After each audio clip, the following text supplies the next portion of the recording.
Well, hi again. It's been a while since I've done a newsletter video, and I thought it would be a good time to do one today.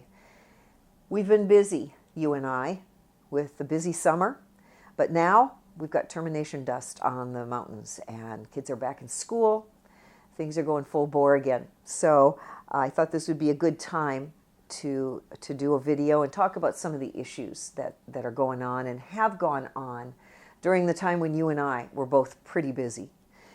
So first of all, we had a budget finally pass, and we talked about a lot of those issues in previous videos. There were quite a few vetoes in the budget, and so by the end of July, the legislature had gone back and restored funding to many of those programs.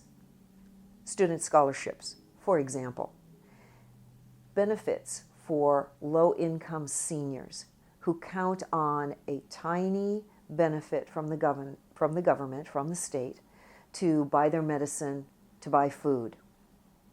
There were also cuts to the University of Alaska, significant cuts that would have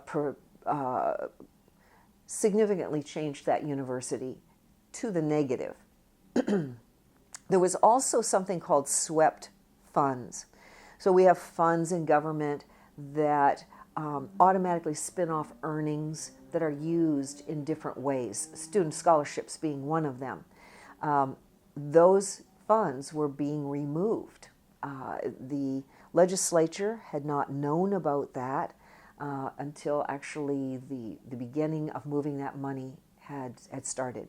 So, regardless of all that, the legislature was able to restore some of that funding, and because of your voices expressing concern over many of these areas, the governor has agreed to restore funding in some of those. And so thank you for your efforts on those programs that matter so much to you. Certainly the university, those student scholarships, students having earned those scholarships, about ready to start college, to have those securely in place was important, and of course our seniors. Very soon, the exact amount of the permanent fund dividend will be announced. This subject, the permanent fund dividend, has been the central subject now for this entire year. I explained to folks that the legislature passed a balanced budget this year. It was funded completely and in fact had a $600 million surplus. That $600 million surplus would have funded about a $1,000 dividend for every man, woman, and child who qualified.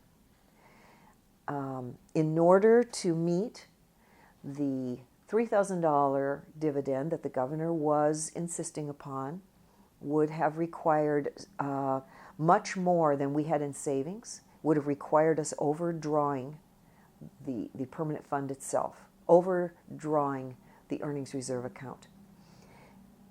What I often hear in emails from folks, some of you, is you have to obey the law.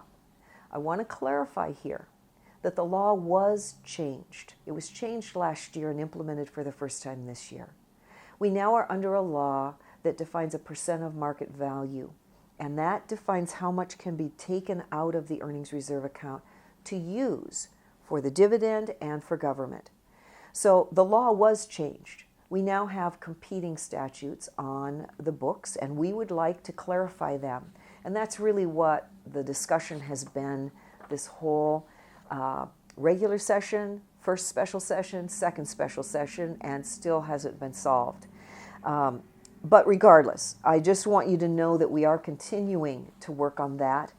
Yes, the dividend amount will be announced this year, and I know that we're all thankful for that money, it being more meaningful for some than to others.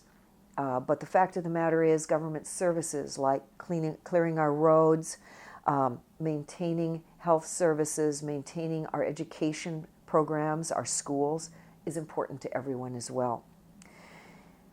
We have, over the summer, lost a colleague, a wonderful senator that we enjoyed working with, Senator Chris Birch. I know that many, many, many of you knew him. Very gregarious man, very enjoyable. Yes, we're in a replacement process right now, and it is a process.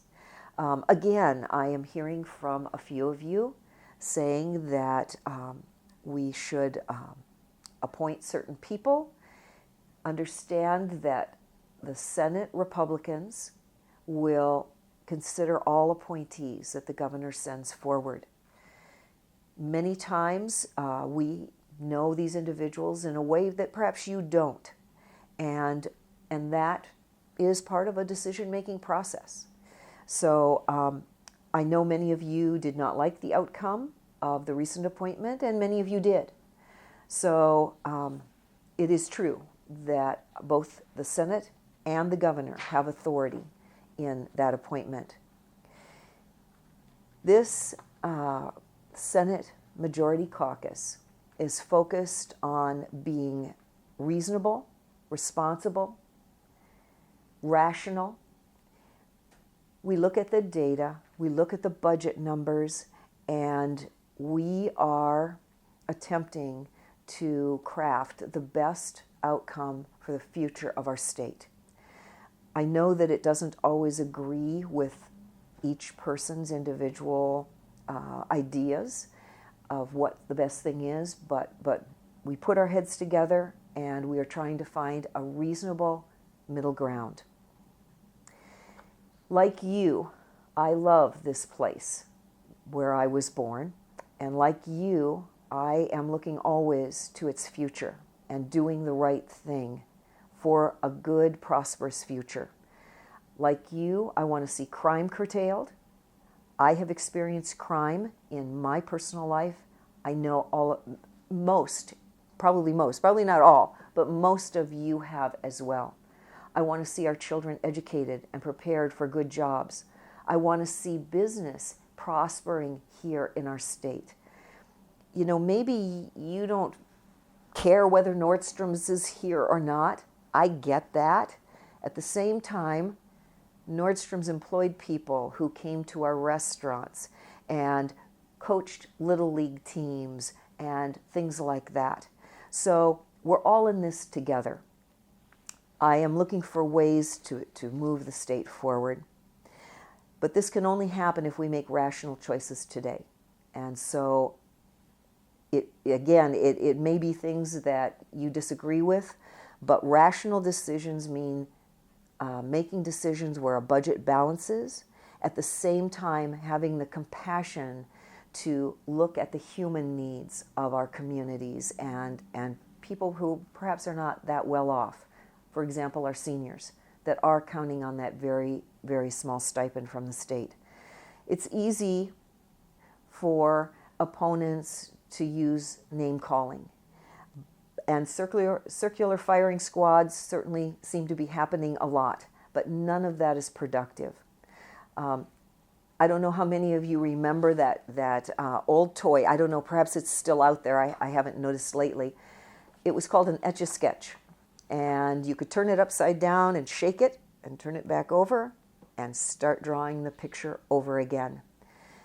That's what I would like to see happen. We've had a pretty tumultuous start with this new governor, and I would like us to be able to start over again, finding a happy middle ground where all of us can agree. So in terms of future issues, it is possible that there will be more budget cuts proposed.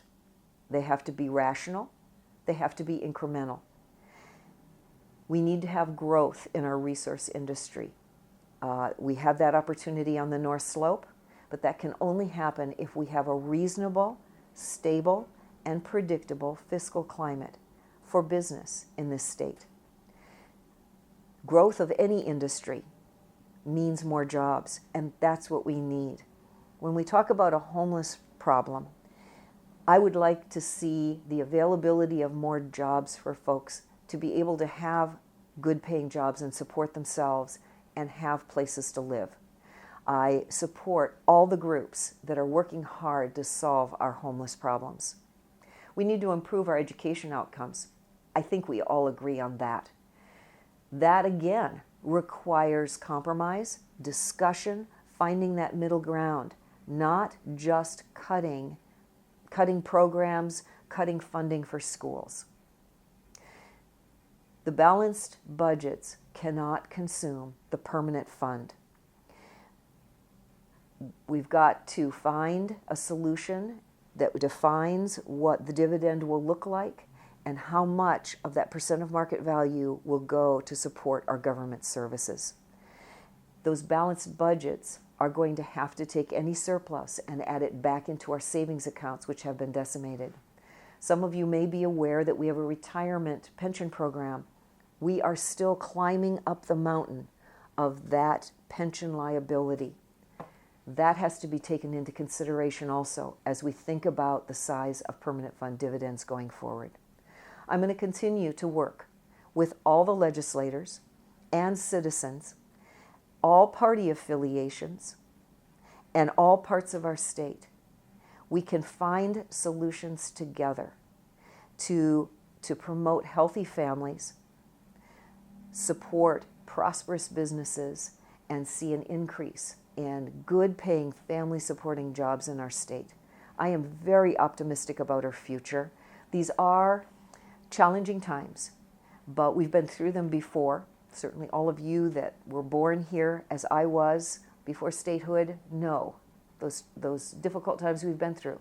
We will solve these times and these challenges as well. Thanks so much for listening, and please send me your thoughts. I'm interested in hearing from you. Thank you.